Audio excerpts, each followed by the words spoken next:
और ममता बनर्जी जो है मुस्लिमों का वोट लेने के लिए, उनको उनका वोट का फ़ायदा उठाने के लिए उनको जो है इस तरीके की बातें कह करके वहाँ पे दंगे के काम कराए जा रहे हैं, दंगा कराया जा रहा है, उनको भड़काया जा रहा है कि तुम्हारी ज़मीन छिन जाएगी इसलिए मैं यहाँ लागू नहीं करना होने दूंगी। लागू तो ये होगा, और अब की बार जो है ना वहाँ कहीं सरकार भी उनकी जाती नजर आ रही है। अब के आने वाले इलेक्शनों में वहाँ सरकार भी नहीं बन पाएगी उनकी, ममता बनर्जी जी। अब के आने वाले टाइम में वहाँ बीजेपी सरकार बनाएगी। जो चंद भूमाफिया बैठे हुए हैं वक्त की जमीनों को दाब करके, उनसे वो निकालने का काम करके गरीबों को देने का काम करेंगे मोदी जी। आज तक मुझे बता दो 70 सालों में कांग्रेस ने जो है मुसलमानों के लिए क्या किया है? आप कह रहे हैं सिर्फ वोट लेने का काम किया है मुसलमानों के लिए जो है कांग्रेस ने। वक्फ को लेकर जो संशोधन किया गया, इससे आप किस तरीके से देखते हैं और क्या कुछ कहना चाहते हैं? देखिए, जो वक्फ को लेकर जो है मोदी जी ने जो बिल पास किया है और ये बिल लागू भी हो गया है, जो मुस्लिम पसमानदा लोग हैं, जो छोटी बिरादरी से आते हैं, ये लोग लगभग हिंदुस्तान में 85%, 80 से 85% के बीच है, जो कि छोटी बिरादरी के हैं। तेली, पुंबे, जुलाहे, सक्के, धोबी, नाई, ये सब ऐसे लोग हैं जो गरीब है, यतीम है, जो है इनके हक में ये बिल जो है ये मोदी जी बिल्कुल ठीक लेकर आए हैं, क्योंकि इनको आज तक इनका हक नहीं मिल पाया है, जो कि मोदी जी इनका हक दिलाने का काम कर रहे हैं ये बिल ला करके। लेकिन सर, आप तो कह रहे हैं हक दिलाने का काम कर रहे हैं, लेकिन असदुद्दीन ओवैसी साहब हों या फिर आपके अन्य संगठन के जो लोग हैं, वो लोग कह रहे हैं कि मुसलमानों के गर्दन पर तलवार लटकी हुई है। नहीं, मुसलमानों के गर्दन पे तलवार तो उसकी लटकी हुई है ना, जो इसकी जो वक्त की जो ज़मीन है उनसे जो वो फ़ायदा उठा रहे हैं, उनसे जो वो माल लपेट रहे हैं अपने अंदर, और गरीबों को उनका हक नहीं मिल रहा है। तो गर्दन पे तलवार तो उन लोगों की लटकी हुई, क्योंकि उनके उससे जो है सिकंजे से, उनके कब्जे से वो ज़मीन निकल जाएगी जिससे वो फ़ायदा उठा रहे हैं। अब उनको उसका फ़ायदा नहीं मिल पाएगा, क्योंकि मोदी जी ये जो है गरीब को, पसमानदा को उसका फ़ायदा देने का काम कर रहे हैं। All India personal law vote की अगर हम बात करें या फिर मदनी साहब की हम बात करें, ये लोग कह रहे हैं कि अब घर में बैठने का वक्त नहीं है, अब सड़कों पर आइए, हमारे अस्तित्व की लड़ाई है। क्या लग रहा है, ये मुस्लिम समुदाय अब सड़कों पर निकलेगा और अपने अस्तित्व की लड़ाई में अपना योगदान देगा?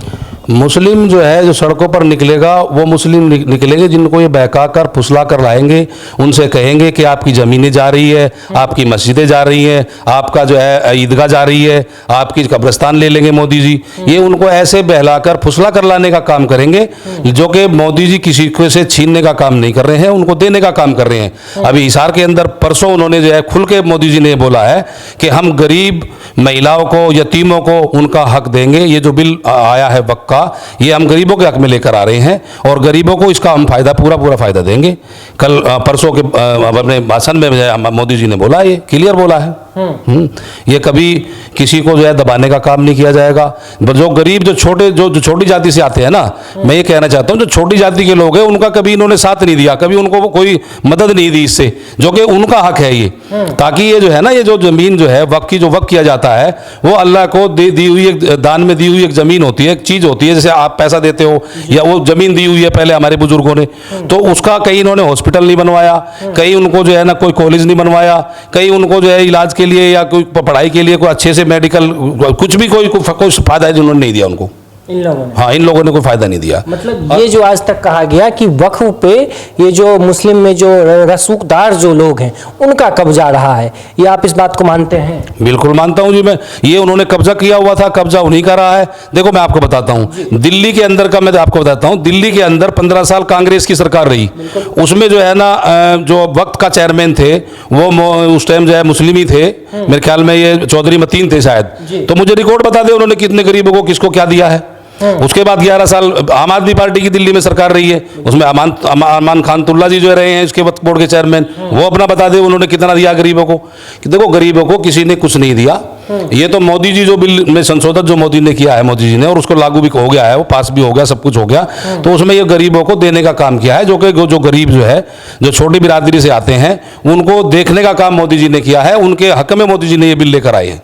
अच्छा, आप तो कह रहे हैं मोदी जी हक में बिल लेके आए हैं, लेकिन मुस्लिम समुदाय के जो अन्य लोग हैं ये इस बात को कह रहे हैं कि मोदी जी हमेशा मुसलमानों को इस देश में दबाने का काम कर रहे हैं। अब ये बिल के माध्यम से मुसलमानों का कब्रिस्तान छीना जाएगा, मस्जिद छीना जाएगा, उनकी ज़मीन छीनी जाएगी, वक्फ की जो प्रॉपर्टी है सरकार उसको छीनना चाह रही है और अपने कब्जे में लेना चाह रही है।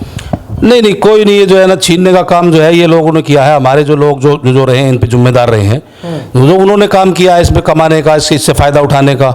मोदी जी तो उनको हटा करके देखो मैं आपको ये बता दूं जी। कि इसका जो जिम्मेदार है वो तो रहेगा मुस्लिम ही। वक्फ बोर्ड का अगर कोई चेयरमैन बनाएंगे मोदी जी तो मुसलमानों को बनाएंगे, उसमें कोई किसी का कुछ नहीं होगा। और ये उन्होंने क्लियर कर दिया कि हम किसी से कुछ लेंगे नहीं, हम तो देने का काम करेंगे। अगर कोई उसमें कुछ घोटाला गड़बड़ कुछ करेगा तो उसकी देखरेख में हम कोई किसी को वहां जिम्मेदार बनाएंगे ताकि वो उसमें गलत काम ना कर सके, बिल्कुल, ताकि उसको जो है ना वो खुद ना खा सके, वो गरीबों को उसका हक पहुंचाने का काम कर सके। ये मोदी जी ने काम किया इसमें। ये जो सरकार के पक्ष के जो लोग हैं वो एक बात कहते हैं, वो कहते हैं कि ये जो वक्फ की जो संपत्ति रही, ये जो वक्फ की जो भी कमाई हुई, इससे आज तक गरीब मुसलमानों का कभी कोई भला नहीं हो पाया। वक्फ के पैसों से, वक्फ के ज़मीनों से ना कोई आज तक देश में IIT कॉलेज बना, ना इंजीनियरिंग कॉलेज बना, ना मेडिकल कुछ खुला, ना गरीब मुस्लिम बहनों की शादी में कुछ इन्होंने खर्च किया, कुछ नहीं किया। ये सिर्फ अपना पेट भरने का काम किया। क्या आप इस बात से सहमत हैं? बिल्कुल सहमत हूँ जी, इन्होंने ऐसा ही किया है, ठीक कह रहे हो। इन्होंने गरीब मुसलमानों को कुछ नहीं दिया, जो यतीम है, बेवाएं हैं, उनकी बच्चियों की कोई शादी नहीं कराई इन्होंने कभी किसी को कुछ दिया ही नहीं है। हाँ, इस वक्त की जो जमीन का जो फायदा उठाया है, आज वही लोग ज्यादा बोल रहे हैं जिनके कब्जे में ये जमीनें हैं। उनको लग रहा है कि कहीं ना कहीं ये जमीन हमारी चली जाएगी, कहीं ना कहीं जो है ना ये हम जो फायदा उठा रहे थे इससे तो वो फायदा हमें नहीं मिल पाएगा, क्योंकि वो गरीबों को मिलेगा सीधा फायदा उसका। तो इसलिए ये जो है सब हड़बड़ाहट है सबकी। ये बंगाल में जिस तरीके की घटना जो निकल कर सामने आ रही है, जिस प्रकार से घटना बंगाल में घट रही है, ममता बनर्जी सरकार का जो रुख है वो तो कह रही है कि हम इस कानून को किसी भी सूरत हाल में अपने प्रदेश में लागू होने नहीं देंगे, इसके लिए जो कुर्बानी देने पड़ेगी वो कुर्बानी देने के लिए तैयार है। आप कैसे देख रहे हैं ये जो बंगाल में जो हिंसा हुई, 2 लोगों की मृत्यु हो गई, हिंदू समुदाय वहाँ से पलायन कर रहा है, आप इसको, इस पूरे घटनाक्रम को किस तरीके से देखते हैं? मैं इसी तरीके से इस घटनाक्रम को देखता हूं कि वहां पर जो है ज़्यादा तादाद मुस्लिमों की है जी। और ममता बनर्जी जो है मुस्लिमों का वोट लेने के लिए, उनका वोट का फ़ायदा उठाने के लिए उनको जो है इस तरीके की बातें कह करके वहाँ पे दंगे के काम कराए जा रहे हैं, दंगा कराया जा रहा है, उनको भड़काया जा रहा है कि तुम्हारी ज़मीन छिन जाएगी इसलिए मैं यहाँ लागू नहीं होने दूंगी। लागू तो ये होगा, और अब की बार जो है ना वहाँ कहीं ना कहीं सरकार भी उनकी जाती नजर आ रही है। अब के आने वाले इलेक्शनों में वहाँ सरकार भी नहीं बन पाएगी उनकी, ममता बनर्जी जी। अब के आने वाले टाइम में वहाँ बीजेपी सरकार बनाएगी। बहुत जिम्मेदारी से आप कह रहे हैं जी। अच्छा, ये तो हो गई सरकार बनाने की बात। हम वहाँ से लौट के हम असदुद्दीन ओवैसी पे आते हैं हैदराबाद में। कुछ लोगों का कहना है कि असदुद्दीन ओवैसी की जो संपत्ति है उसमें से अधिकतर जमीन वक्फ की जमीन है। आप कैसे देखते हैं, और असदुद्दीन ओवैसी को लेकर आपका क्या सोच है? आप क्या सोचते हैं एक मुस्लिम नेता होने के नाते? वो भी मुस्लिम समुदाय से आते हैं, वो कहते हैं कि भाजपा मुसलमानों का दुश्मन है, भाजपा मुसलमानों को खत्म करना चाहती है, लेकिन आप भाजपा का पक्ष रख रहे हैं, आप कह रहे हैं कि भाई भाजपा ऐसा नहीं कर रही है। आपके हिसाब से असदुद्दीन ओवैसी किस प्रकार के नेता हैं और वो क्या कराना चाहते हैं? असदुद्दीन ओवैसी के पास, आप सही कह रहे हैं, उसमें सबसे काफ़ी ज़मीन जो है वक्फ की और असदुद्दीन ओवैसी के पास है। असदुद्दीन ओवैसी के पास उनकी काफ़ी ज़मीनें हैं, तो इसीलिए वो लोगों को बलगलाने का काम कर रहे हैं, उनको भड़का भी रहे हैं।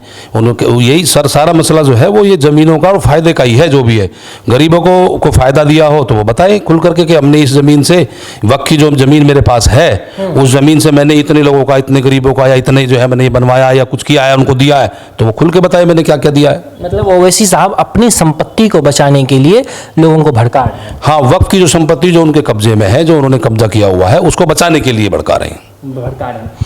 एक सवाल और हमारा रहेगा कि मदनी साहब का कल परसों एक बयान आया, वो कह रहे हैं कि अब घर में बैठने का वक्त नहीं है, अब सड़कों पर आने का वक्त है और अपने हक की लड़ाई के लिए हमें लड़ना पड़ेगा, हमें कुर्बानियाँ भी देनी पड़ेगी, तो हम कुर्बानियाँ देंगे।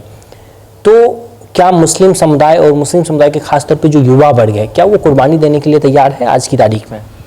नहीं, देखो अब कहीं ना कहीं मैं फिर ये कहूँगा कि जो है मदनी साहब के पास भी कहीं ना कहीं कोई ज़मीन होगी जिसका वो फ़ायदा उठा रहे होंगे। अब उनको फ़ायदा उसका नहीं मिल पाएगा, क्योंकि सरकार ने जो कानून बनाया है तो वो इसीलिए जो है ना वो निकल के आ जाएगा सब। अब कोर्ट में भी याचिका दायर है तो सब चीज़ निकल के आ जाएगी जो है कहाँ क्या है, और कानून जब लागू हो गया है तो सरकार जो है उसका देखने का काम करेगी और उनको जहाँ जहाँ ज़मीन है वो निकालने का काम करेगी, गरीबों को देने का काम करेगी। अच्छा, एक चीज़ हमको ये भी समझाइए, देश में जो विरोध हो रहा है, कहा जा रहा है कि जो चाहे विपक्ष की बात करें या हम मुस्लिम संगठनों की बात, या मुस्लिम, आप क्या चाहते हैं? आप चाहते हैं कि ये जो सरकार जो बिल लेके आई है, सरकार इस बैक फुट पे आए, सरकार इस बिल को वापस करे? नहीं, सरकार तो देखो बिल वापस तो होगा नहीं, मैं बताऊं बिल तो क्योंकि वापस इसलिए नहीं होगा, जो पसमानदा मुसलमान है वो 80 से 85% जो है हिंदुस्तान में है, और वो पसमानदा सब इसके पक्ष में है कि ये बिल जो है लागू होना चाहिए। जो कि हमें फ़ायदा नहीं मिला तो हमें फ़ायदा गरीबों को मिलना चाहिए उसका। और मोदी सरकार से भी मेरी ये रिक्वेस्ट है कि जैसे वो बिल लेकर आए हैं तो गरीब पसमानदा मुसलमानों को उसका लाभ दें, ताकि मोदी जी परसों हिसार में बोल चुके भी हैं कि मैं इनको गरीबों को, बेवाओं को इनका हक जो है वो दिलाऊंगा, वो मिलेगा, इनको सब हक मिलेंगे। तो ऐसा कुछ नहीं है कि मोदी जी जो बिल लेकर आए हैं उसमें जो है गरीबों का हक दाबेंगे या खुद छीनने का काम करेंगे। मोदी जी देने का काम करेंगे। अच्छा, आपने हिसार का जिक्र किया। हिसार में प्रधानमंत्री अपने भाषण के दौरान उन्होंने एक बात की जिक्र की कि हमारा जो गरीब युवा है वो, उनकी स्थिति ठीक नहीं है, इस वजह से वो लोग आज साइकिल की दुकान पे पंक्चर बनाने का काम करे। इसको लेके खासा नाराजगी दिखा गया। कांग्रेस कह रही है कि प्रधानमंत्री को इस प्रकार के शब्दों का उपयोग नहीं करना चाहिए, प्रधानमंत्री झूठ बोलते हैं, ऐसा कुछ नहीं है। आपको क्या लगता है? नहीं, प्रधानमंत्री जी जो सच है वही बोल रहे हैं, वो झूठ क्यों बोलेंगे? वो जो है झूठ बोलने का काम तो कांग्रेस ने किया है। आज तक मुझे बता दो 70 सालों में कांग्रेस ने जो है मुसलमानों के लिए क्या किया है? आप कह रहे हैं सिर्फ वोट लेने का काम किया है मुसलमानों के लिए जो है कांग्रेस ने। हाँ, उसके अलावा बताओ मुझे क्या किया? तो कितने कांग्रेस परसेंट के हम हित- आरक्षण मुसलमानों का, कितना आरक्षण है? हितैषी है तो बताइए। आप भी पत्रकार हैं, आपने भी कहीं कुछ देखा होगा या किया होगा, उन्होंने कुछ मुसलमानों के लिए क्या किया बता दिया आप मुझे? एक भी काम आपके हिसाब से नहीं किया? नहीं, हमारे हिसाब से तो सिर्फ वोट लेने का काम इन्होंने किया। आज मुसलमानों को इसका एहसास हो चुका है कि भाई ये जो है वोट लेने का काम करते हैं, काम हमारा कुछ होता नहीं है। ना कोई हमारा भागीदारी किसी चीज़ में है, ना कोई आरक्षण है, ना कोई हमें कोई किसी चीज़ का भी कोई लाभ हमें कांग्रेस ने नहीं दिया सिवाय वोट लेने के। तो आज मोदी जी जो पसमानदा को लेकर के इनके जो है जो ज़मीनें वापस दिलाने का काम कर रहे हैं, उनको उनका हक दिलाने का काम कर रहे हैं, तो कहीं ना कहीं उन्हें लग रहा है कि भाई ये जो है मुसलमानों को जोड़ने का काम कर रहे हैं, मुसलमानों की वोट लेने का काम करेंगे। तो हो सकता है कि ये जो पसमानदा मुसलमान है सारे हो सकता नहीं है सब मोदी जी के साथ है पसमानदा। जब राहुल गांधी का एक बयान आया इस पे, वो कह रहे हैं कि ये धर्म की जो आज़ादी है उस पे प्रधानमंत्री जी ने, भारतीय जनता पार्टी ने चोट करने का काम किया। आप राहुल गांधी को किस प्रकार से देखते हैं? और वो जो अपने आप को कहते हैं कि हम हिंदुस्तान में मोहब्बत की दुकान खोलने जा रहे हैं, आप राहुल गांधी के इस बयान से कितना सहमति रखते हैं? और उन्होंने जो कहा कि धर्म पे ये बाढ़ है, आपको लगता है धर्म पे बाढ़ है? नहीं, धर्म पे कोई वार नहीं है। देखो सब अपनी जो है ना राजनीति की बात करके उनको वोट लेने का काम करते हैं, लेकिन आज जो है पसमानदा मुसलमान ये जो है सतर्क हो गया है। इनको ये भी लगने लगा कि जो तुम्हारे साथ कौन खड़ा है, तुम्हारे हक में कौन बात कर रहा है। सिर्फ खाली वोट लेने का काम नहीं कर रही है बीजेपी, सिर्फ उनको हक देने का काम कर रही है। आप पसमानदा समाज के नुमाइंदा होने के नाते प्रधानमंत्री जी को क्या कहना चाहेंगे पसमानदा मुसलमान की तरफ से? मैं प्रधानमंत्री जी का बहुत बहुत शुक्रिया अदा करूंगा। उन्होंने बहुत अच्छा काम किया है ये बिल ला करके, और मैं उनसे अपील करूंगा कि वो जो जैसे ये बिल आया है गरीबों को, पसमानदा को उसका हक मिले। और ये जो माफिया है, जो भू माफिया है, जो चंद भू माफिया बैठे हुए हैं वक्त की जमीनों को दाब करके, उनसे वो निकालने का काम करके गरीबों को देने का काम करेंगे मोदी जी। और आखिरी में जाते जाते असदुद्दीन ओवैसी को हमारे चैनल के माध्यम से अगर वो आपको देख पा रहे हैं, अगर आपको कुछ कहना हो मुस्लिम समुदाय के नाते, तो क्या कहेंगे ओवैसी साहब को? मैं ओवैसी साहब को यही कहूँगा कि ओवैसी साहब जो आपने जो ज़मीनें जो आपके पास हैं, उन ज़मीनों को जो है मई जो गवर्नमेंट जो सरकार जो बिल लेकर आई है उसको सुकून के साथ, ईमानदारी के साथ उनको सौंप दे, और जो है ना जो गरीबों को जो उनका हक मिलने का काम वो कर रही है सरकार, तो उनको करने दे। उसमें बांधा ना डालें या बांधा का काम ना करें। बहुत बहुत धन्यवाद वक्त देने के लिए।